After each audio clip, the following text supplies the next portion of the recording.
네, 안녕하세요. 황세전 변호사의 따뜻한 법안기입니다. 오늘은 그 이혼소송 과정에서 문제가 되는 양육비를 미지급하는 경우에 어떤 조치를 취할 수 있을지에 관해서 말씀을 좀 나누고자 합니다. 남편이 외도를 해서 이혼소송을 진행을 하게 됐는데 생활비도 못 주겠고 재산분할도 해줄 수도 없다, 나가라, 이런 경우들이 가끔 가다가 발생할 수 있는데요. 아내 입장에서는 괘씸해도 당장 자기 명의로 된 재산이 없거나 남편이 이제 계속 벌어오는 돈을 가지고 생활하셨던 분 같은 경우에는 난감할 수가 있습니다. 그래서 이제 이런 경우에는 법원에 양육자 임시 지정 신청을 하고 이제 양육비를 사전에 지급해 달라라는 그런 신청도 같이 할 수 있습니다. 그런 경우에 이제 법원이 사전 처분이라고 이걸 하게 되는데, 그럼에도 불구하고 상대방이 이를 이행하지 않는다면 어떻게 해야 될까요? 법원이 어떤 소송을 통해서 받은 그런 결정은 아니기 때문에 이걸 가지고 직접 집행을 할 수는 없고요. 대신에 1,000만 원 이하의 과태료 혹은 감치 결정, 그런 결정을 받도록 압박할 수 있는 수단이 되고요. 무엇보다도 이제 이러한 불성실한 태도, 자력이 있음에도 불구하고 그렇게 하지 않는다라고 할 경우에 이제 이혼소송 본소송에서 굉장히 이제 안 좋은 인상을 상대방한테 줄 수 있게 되는 효과가 있습니다. 따라서 전략적으로 이러한 부분들도 잘 활용을 하시는 것이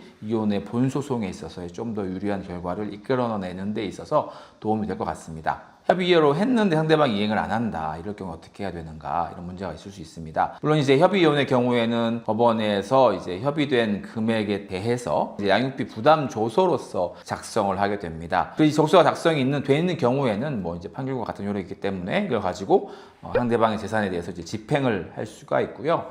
재산이 어떻게 있는지 알지 못한다, 재산이 별로 없는 것 같다, 이런 경우에는 이제 이행 명령을 하도록 신청을 해서 그걸 이행하지 않는 경우에 상대방이 이제 과태료나 감치 결정, 이런 것들을 이제 받아낼 수가 있습니다. 또 이제 상대방이 이제 회사에 다니고 있다, 근로소득자다, 이런 경우에는 회사에 직접 자기한테, 양육자한테 지급하도록 하는 이런 양육비 직접 지급 신청 역시 법원을 통해서 할 수가 있습니다. 또한 이뿐만이 아니라 양육비를 지급하지 않을 경우에는 담보를 제공해 달라라고 신청을 할 수가 있고요. 부동산이 있는 경우에 이걸 담보 제공하도록 명령할 수가 있고, 보통 이런 경우에 이제 보증보험, 보증증권을 발행해가지고 하게 되는데, 이럴 경우에 지급하지 않는 경우에 이제 보증회사가 지급을 하게 되는 거겠죠. 그럼에도 불구하고 상대방이 이행하지 않는다, 이럴 경우에는 일시금 지급하도록 명령 또한 역시나 신청할 수 있습니다. 그 양육비 미지급이라는 것은 상당히 부부간의 문제가 아니라 미성년자 자녀들을 케어해야 되는 부분이기 때문에 정부 역시 다각도로 제대로 된 양육비를 지급하도록 하는 여러 가지 수단들을 마련해 두고 있고요. 그중에 좀 특별한 것이 이행 명령이나 감치 결정이 있는 경우에 상대방의 출국 금지 신청을 한다든지, 운전면허를 정지시킨다든지, 신상 이제 공개하도록 하는 신청 역시 할 수가 있습니다. 돈이 정말 없어서, 한 푼도 없어가지고 그러는 경우에는 사실은 어쩔 수가 없을 수는 있어도 근로소득자라든지 아니면 명확하게 이제 재산이 있음에도 불구하고 양육비를 미지급하는 경우에는 다양한 수단들을 통해서 상대방을 압박할 수가 있고요.